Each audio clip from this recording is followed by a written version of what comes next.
Suot niya ay lumang-luma, at ang kanyang mga mata'y malamlam.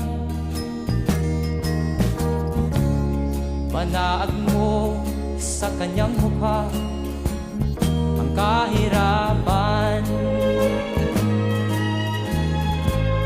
Maghapon siya sa mga daan, nanghihingi ng konting tulong, at madalas niyo siyang hamakin at libakin.